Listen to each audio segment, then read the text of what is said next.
Hello and welcome to the channel.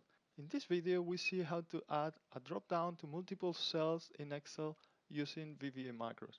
And we're gonna do that for this list, but it could be for any other dynamic list. Imagine you get a different list every day, every week, and it could be just 10 rows, but it could be 20 or 100 rows. And it's a pain to keep adding every time a new validation list manually, uh, which we could easily do here, coming to validation, of course, but we're gonna learn how to do that automatically with macros. And as an example, we're gonna have here the level of the skills listed here in column A. So let's go to the Visual Basic Editor and call this add dropdown. And first we're gonna declare a variable for the last row. So we're gonna have the drop down list till the last row with content as long. We're gonna need also the target column where we want to add the drop down. It's gonna be for all the cells in that column, all the cells till the last row with content, of course. And we will also need the target range. So first we're gonna get the last row with content, and that's in sheet 1 or active sheet or whatever sheet you want to target. And we're gonna have the used range. And there are many different ways to get the last row. I have explained that in some other video. I'm gonna leave the link up here, so have a look there if you don't know what I'm talking about. One way is using special cells. We're gonna get the last cell and then the row. So this is gonna give the last row with content, which in this case is row number 17 here. Now the target column in this case is column B, which is column number 2. And the target range, it's gonna be with range cells starting in row 2 to skip the header for the target column up to cells last row in target column. So now that we have the target range, we're gonna apply to that target range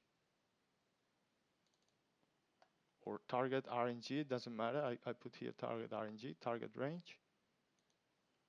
We're gonna add validation, that's the drop down of the type validation list.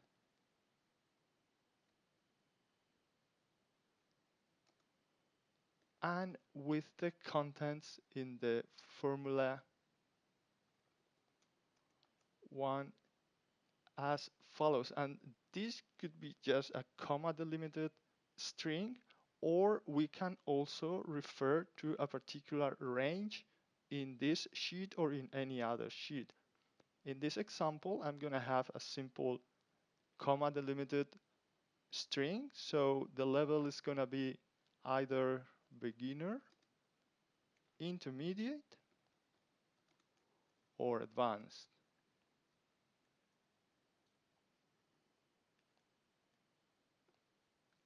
And these are only 3 items, but if you have a longer list, you should probably rather put it into an array in the code or somewhere in the worksheet here or in another sheet. You could have your validation sheet here, and then you would refer to that